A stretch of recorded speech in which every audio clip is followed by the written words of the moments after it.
Bom dia, que a graça e paz esteja fortemente com todos nós. Bom dia, bom dia, que a graça e paz esteja fortemente com todos nós. Eu, Cleonilda Rosângela Peruso, tenho o privilégio de estar compartilhando mais uma leitura do livro de 40 Dias de Fé e Milagres, de Michael Abold. Vou estar lendo o 36º dia, nesse dia 6 de fevereiro de 2024, nessa terça-feira. Quem é você? Não fale sobre os problemas, mas sobre as possibilidades. Versículo do dia. Encontraram-lhe e disseram: Fomos à terra a que nos enviaste, e verdadeiramente mana leite e mel. E este é o seu fruto. Números capítulo 13, verso 27. Alguns homens, os quais Moisés tinha plena confiança, foram mandados para um determinado lugar para conhecer e revelar como eram aquelas terras. Chegando lá, eles encontraram muitas prosperidade, mas em algum momento mudaram o discurso e começaram a revelar os problemas que enfrentariam quando entrasse para tomar posse.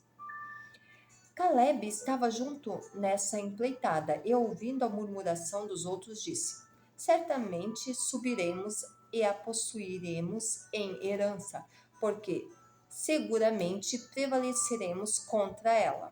Números capítulo 13, verso 30. No entanto, aqueles homens se recusaram a continuar porque os problemas eram maiores que a visão que possuíam. Porém, os homens que com eles subiram disseram: Não poderemos subir contra aquele povo, porque é mais forte do que nós.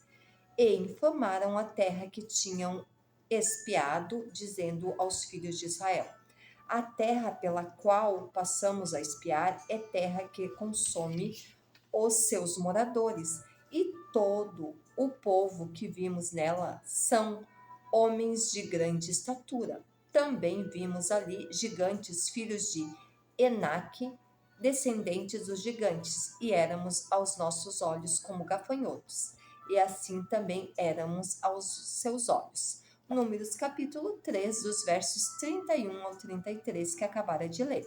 Moisés mandou 12 homens averiguar o que realmente existia naquele lugar. Eles deveriam passar 40 dias somente caminhando e observando. Do vale chamado Escol trouxeram um cacho de uvas que precisava ser carregado por 2 homens. Pegaram também romãs e figos e voltaram para junto de Moisés, para contar a abundância que existia naquele lugar. Mas também 10 daqueles homens começaram a relatar todas as dificuldades que teriam se tentassem tomar posse naquelas terras. Apenas Josué e Caleb estava motivado com as novidades. E por quê? Apenas 2 homens daqueles 12 queriam enfrentar qualquer dificuldade pela conquista. A diferença está na fé que cada um possuía. Ter fé não é ignorar o gigante. Quando temos um problema em nosso lar, em nossa família, não podemos ignorá-lo, nem fazermos de conta que não existe, e sim ver o problema de frente e enxergar a solução. Quem enxerga a solução não vive falando do problema e não emocional. É algo totalmente ativo. 10 daqueles homens voltaram admirados com o tamanho dos gigantes e outros 2 voltaram admirados com o tamanho da uva. Talvez hoje o seu maior problema é que você vive contando para os outros o tamanho do seu gigante. Aqueles 10 espiãs estavam doentes de mente, estavam com síndromes de gafanhoto. E éramos aos nossos olhos como gafanhotos, e assim também éramos aos seus olhos. Número capítulo 13, verso 33. A síndrome do gafanhoto atinge 3 áreas das nossas vidas. A primeira é quem você é. Aqueles homens começaram a achar que eram gafanhotos. porque todo o fracassado vive como se fosse algo sem valor. Primeiro se vê sem valor para depois fracassar. Quem você é? Um gafanhoto ou um comedor de uvas? Conheço pessoas que vivem problemas que nunca existiram, que estão somente nas suas mentes. A nossa mente é a maior arma que Deus deu ao homem e tem uma capacidade tremenda de raciocínio. Mas algumas vezes usamos contra nós mesmos. Aquele que tem síndrome de gafanhoto fala sobre problemas, que o comedor de uvas fala das possibilidades. Aquele que está debaixo do complexo do gafanhoto fala do tamanho dos problemas e o comedor de uvas declara o tamanho da vitória.